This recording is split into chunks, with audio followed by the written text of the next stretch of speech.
Welcome to the More Than A Doctor, the show where we talk about life in veterinary medicine, from the classroom to the clinic and everything in between. I'm your host, Dr. Christian Bolden, veterinarian, mentor, and someone who's been through the highs, the lows, and the what now moments of the field.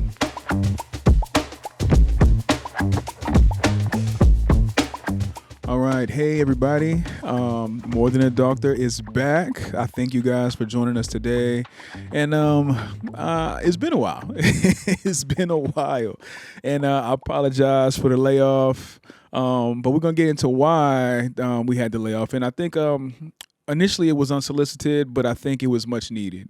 So I'm glad that I had some time away, but I have been very eager to get back in and talk to you guys and to just kind of let you know what I'm working on, what I've learned in the last 8 weeks, and what I have planned moving forward for the future. The biggest thing is, like I said, I'll be transparent with you guys as far as to what led to the layover. Of course, as y'all know, life be lifing, and life was indeed lifing for me and my family. So I had a couple of things come up for September. One major thing is my anniversary. My wife and I, we just made 7 years. So we had some time to celebrate that. And another thing that happened is one of my best friends, he got married and was actually the same week as our anniversary. So I had opportunity, my wife and I, we went to Nashville to help celebrate their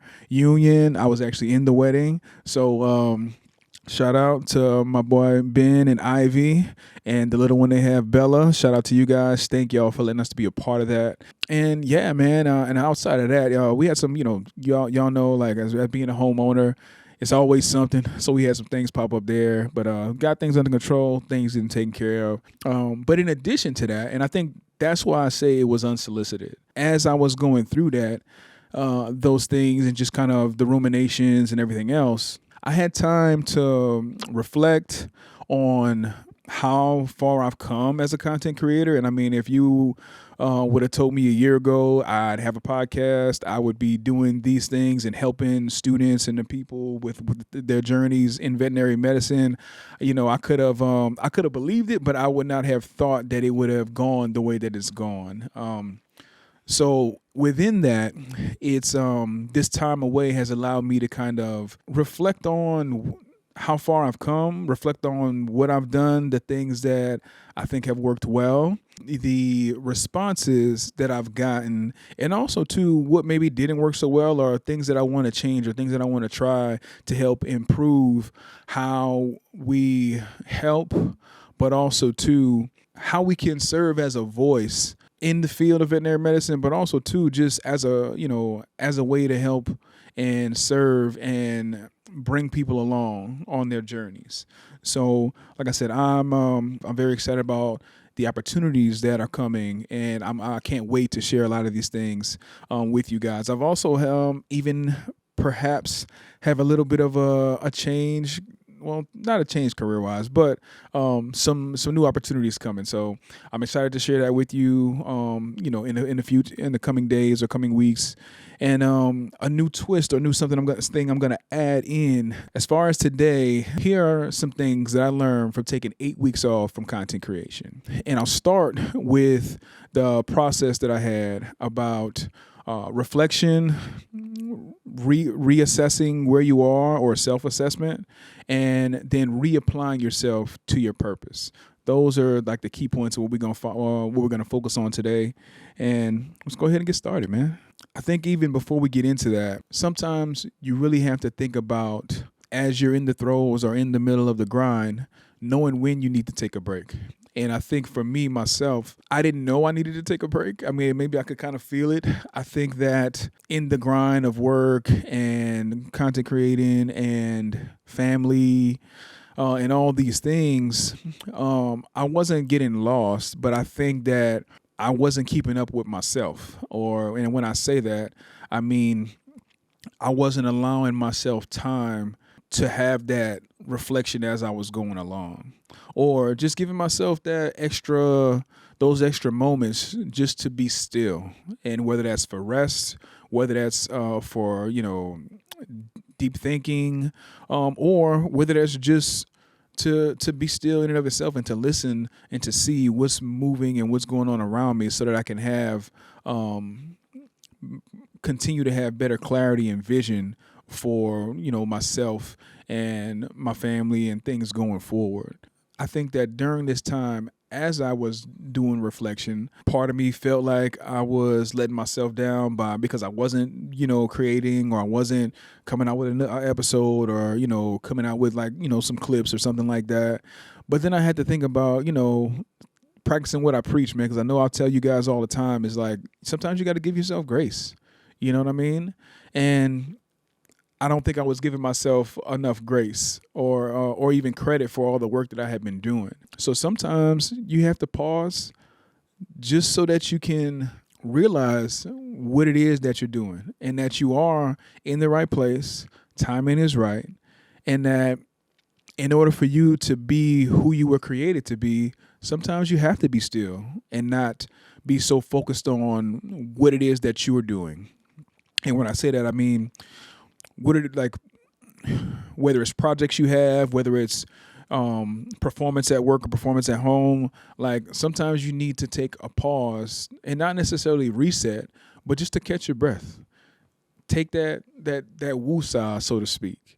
And there's nothing wrong with that. So like I said, I'm glad that I had that time, even though, like I said, I didn't necessarily know I needed it, but I think that it was needed, and I'm grateful for that. I'm grateful that I realized that and I had that self-awareness. And I think too, sometimes we get caught, or we may feel a way about taking a pause because sometimes we don't view it as being productive. But I think a lot of times having that quiet time or having that think time or reflection time can be just as productive as actually, going to work or being present for your family, being present for your friends. So, like I said, I think it's might be a little underrated, but we all need that time. So I wanted you guys to feel encouraged that work reflection time and self-assessment into your schedule, whether it's weekly, bi-weekly, whether it's monthly, what have you, but make sure you do it because you'll be surprised at what you've accomplished and how that can play into you becoming more intentional about what you do, when you do it, and even how you do it.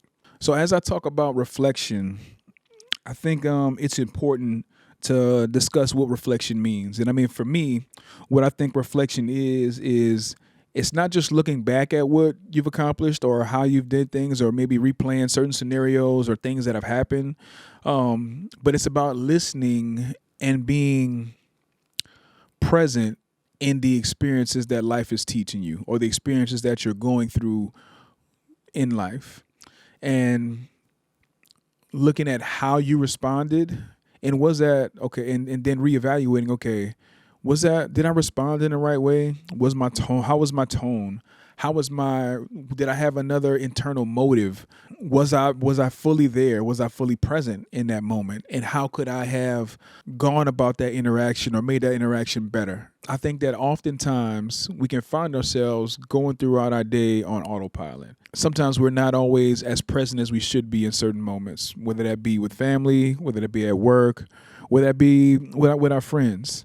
And during a reflection process, it's always good to kind of notice the moments that stick out to you and then think about how that interaction or that experience could have been better or how you could have been more intentional in those moments. One thing that's been a challenge for me, or one thing I'm working on, not necessarily a challenge, but is journaling and kind of writing about my days or my weeks to kind of, so I can not only kind of keep track of certain events or things that I think are important, but also to reflect on how I handled and responded in certain instances. Because I find myself, at home and at work sometimes, I'll see it right after the fact. Like if I'm coming in, from work, greeting, my wife, my kids, and I notice that my kids may be in a bad mood or my wife is in a bad mood.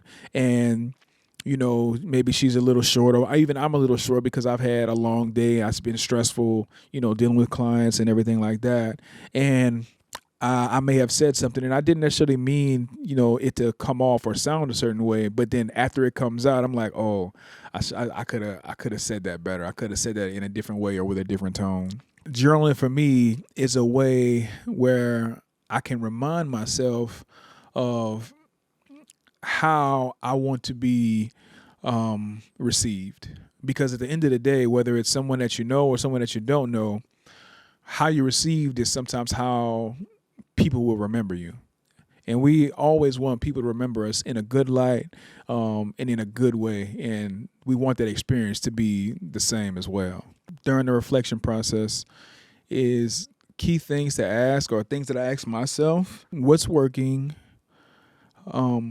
what's not working, or what's draining me, and is there something that I'm avoiding? And I think those are key questions to ask yourself, because asking those type of questions, that's like the key to growth. I think that's the beginning parts of you being honest and upfront with yourself. Because if you can't be honest with yourself, I mean, you're not going to be honest with anybody. And I mean, nobody wants anybody around them that's dishonest or untrustworthy. And so, by asking myself those questions, it forced me, or put me in a position to really kind of check myself, so to speak, to see like where I was as a person, as a man, as a father, a husband, and challenged myself too. Okay, well, if these are areas that I want to work on and that I need to be more intentional in, okay, how can I do that? What's going to be the plan to do that?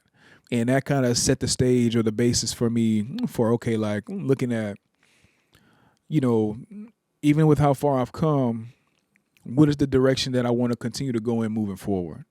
And I thought that was really important, and for me, it was it was enlightening. It's because it's like these are things that's kind of like but until you really take time and sit down and ask yourself, what is it that you want, and how do you want to move forward? What are the things that you want for your life and for your family? And then you actually put a plan together and set it in motion and start to take action on that.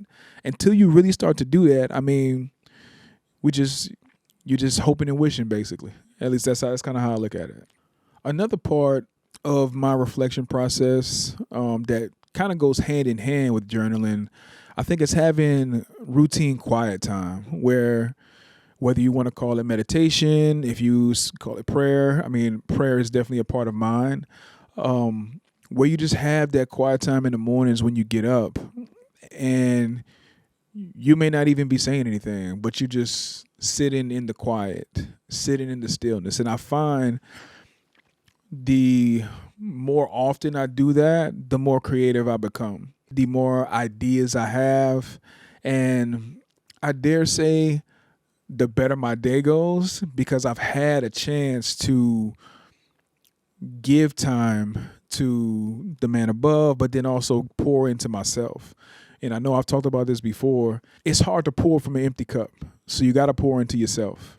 You have to, you just have to. I mean, I think if you want to be at the top of your game, if you want to be able to have bandwidth for everything in your life, if you're not pouring into yourself and taking care of yourself, it's going to be a lot harder to do that. And I think that was the thing, because I was getting so busy where I wasn't having time to pour back into myself. And then, pouring from an empty cup is it could be a tall order. It's not always as purposeful because as what it could be. And you can a lot of times you can tell the difference. I think I may have been getting caught up in the performance instead of getting caught up in the purpose. Now, moving on to reassessment. So you can think of reassessment as even as self-assessment. And it goes hand in hand, I think, naturally with reflection, because as you take inventory of where you are and whether or not you achieved the goals that you set out to achieve, whether you've exceeded the goals you set out to achieve, reassessment is you fine-tuning those areas and asking yourself questions like, am I still aligned? Am I still in purpose? Do I like the trajectory and the path that I'm on? And if you don't, then making the necessary changes in order to get there. One thing that I've learned during this time is to slow down a little bit. It's okay. I mean, I know they say you should be putting things out like every day, all day, and whatnot. But for me, I think that's one thing that started to wear on me. So I think for me, it's continue to be and remain authentic and be my true self and be who God's called me to be at home, at work, and of course, any way I can for you guys out there. I actually took time to go through everything that I've created back up to now and just see where I am. And I think it's crazy because, like I said, I couldn't have imagined it being this way. And I like the gradual progression that I've seen in myself. And I'm challenging myself to continue that and tweak things here and there.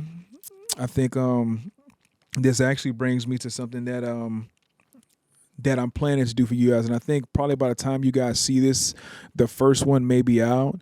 But a new twist or something that I'm planning to add here is an additional podcast, so we'll have something that comes out every week. And this is kind of be a little bit kind of behind the scenes, but it'll be behind the doctor, where I do a more short form or intimate episode, just to kind of like share things that I picked up or learned that week, even to answer questions. So if you guys have questions, we can use it for something like that as well. And it won't be like all the glitz and glam necessarily, but it's something else I want to share and offer you guys, just so you guys can join me along on this journey with More Than A Dogtor, and even what I'm doing outside of this. So I think that's one twist, and like I said, I'm happy to be able to share that with you guys and bring that to y'all, and stay tuned and look forward for that. I think also within the reassessment phase, of course, like I said, is making changes, making adjustments, and adding new wrinkles, but not being afraid to go back to the drawing board, to reassess the plans that you've initially created, to see where you are, and then rework those plans for the direction that you want to continue to go in for the future. It also, having that time also helped me to remember why I started doing this. And it has never been with any selfish intent or any intent to get for gain or anything like that.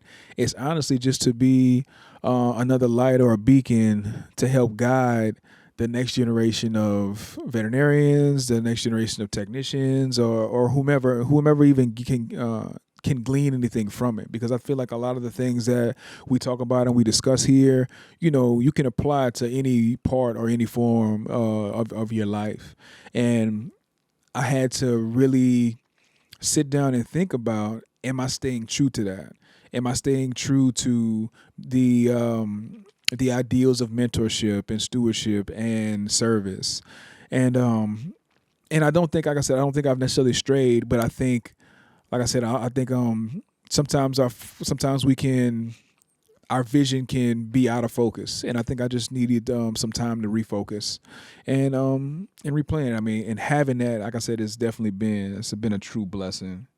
An important aspect of planning and just allowing space and time for yourself to gain more clarity. I think in those moments of stillness, a lot of times opportunities come. And for me, it's a couple of them. And one I'm going to share with you guys now. You will probably start to see more of it. I got invited to be a part of a group or collective, so to speak, called VetMed HQ, which is a group of content creators, veterinary content creators. The basis of it is like how it was, how the opportunity came was about having a unified voice. It's a group of individuals and colleagues that are using their voices to create or change the stigma in veterinary medicine. And rather than us doing it individually, we are deciding to kind of unite our voices, but still have our uniqueness, but allow this industry in this field to really see and hear what's going on in the clinics, in the schools, and to bring and shed more light to it so that, that people can have a better understanding, but also to have a better path forward within veterinary medicine. So like I said, I'm super excited about the things that we're working on there. You guys are going to start seeing that as well. So I'm happy and I'm proud of that. And I can't wait for you guys to really be able to see what we're doing with that. I think as I go into my next phase, I think, and we talk about opportunities, even with career, maybe like a little shift. I'm still going to be doing relief, but I'm kind of going to dial it back a little bit. And, there's another opportunity I can't quite talk about yet, but because it's not official, but within the next month, that'll be something we're doing. So I'll let you guys, know about that once it pops up. Lastly, and most importantly, I think the biggest thing that it did was I think re-energized me, reinvigorated me within the purpose that I have here at More Than A Dogtor. And it's crazy how just a few weeks of sitting still, having some quiet time, pouring into family and friends, can really be helpful in gaining clarity, gaining vision, and just kind of reigniting, things for you and putting things into perspective, so to speak. One thing that comes to mind then is I guess even me as I'm sitting here now, I'm realizing I've experienced a lot of growth in a lot of different areas. And the one thing it makes me think is that growth is not necessarily linear. It's not necessarily a straight path. Sometimes it requires you to sit down and take a break. Sometimes it requires you to do more. Sometimes it requires you to grind. Sometimes it requires you to give more of yourself than what you think you have. But in the process, if you didn't have it, you wouldn't be able to give it. And I know we talk about, I mentioned earlier about pouring from an empty cup. There are some instances where we may think our cups are empty, but God may be showing us that it's not, and that it's actually coming from Him, not from you. And so I think that's a key thing to remember and a key thing to think about. In the stillness, oftentimes comes the most growth. So we have to, and that's why I think it's so important. And like I said, for you guys to work in quiet time, still time, reflection time.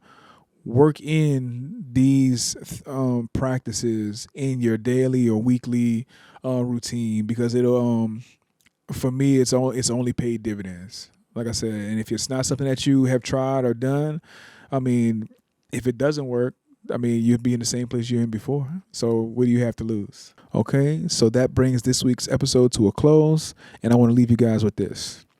Sometimes growth doesn't happen in doing. It happens in stillness. I don't look at the time off as a setback. I look at it more so as a setup for everything that God has planned for the future. And I want you guys to take that with you. I hope that this episode was enlightening and encouraging. And most of all, I hope that it helps you on your journey. If you guys have any questions, you can, or you want to know where to find us, check us out on YouTube, on TikTok, on Instagram. If you have any questions for the Behind the Doctor sessions that we're going to start doing, please send those, put a comment down below. But as always, thank you and catch us in the next one.